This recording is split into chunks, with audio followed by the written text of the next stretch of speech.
USA Radio News with Tim Berg. A New York man is reportedly under arrest on terror-related charges at JFK Airport. The man was planning on flying overseas to join the Taliban, but there was no immediate threat to the New York City area. Apparently, FBI agents did have the man under surveillance for an extended period of time. Democratic Speaker of the House Nancy Pelosi met with New York Congresswoman Alexandria Ocasio-Cortez, also a Democrat. All indications are that the meeting went well between them and there's no rift. But make no mistake, according to Hogan Gidley, White House Deputy Press Secretary, AOC is the new leader of the Democratic Party. She is the face of the Democrat Party, whether she's going around with her squad on the front pages of newspapers, many of your websites. Her leftist radical agenda is in the fore in the Democrat Party. There is no doubt about that. She's running the show. This is USA Radio News. A private event involving Vice President Mike Pence ends up costing the public. USA Radio Network's Chris Barnes reports. A Colorado sheriff says the private fundraiser that featured Vice President Pence ran up a huge tab for local public law enforcement.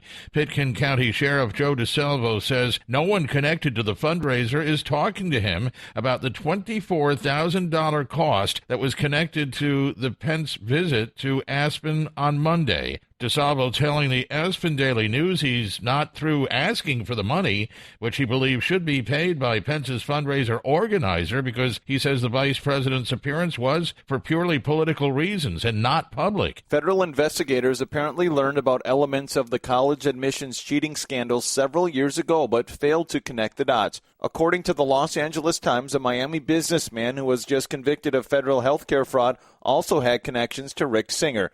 And this is USA Radio News. President Trump is blasting New York City Mayor Bill de Blasio over those water-dousing attacks on NYPD officers.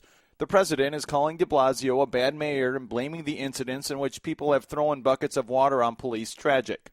Ed Mullins is the police union president in New York City. He joins Fox News and believes, what we're seeing now is an effect on the cops in the street who are hesitant to get involved, specifically on minor crimes. We look at the bucket of water incident, and if those officers had, taken action, which we all seem to think that they should have taken action, but we're second guessing them, they have to wonder to themselves, what happens if an individual gets hurt? What happens if someone gets killed in the process? Just like we see in the Gardner case, and this department does not back them.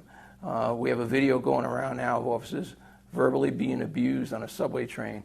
That's disorderly conduct. That's an arrestable offense, and this is becoming an epidemic in the NYPD. But this stems from failed policies.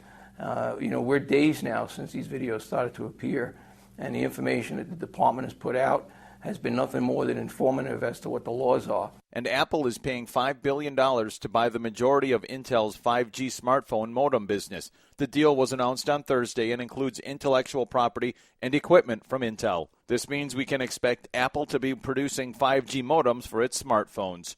For USA Radio News, I'm Tim Berg.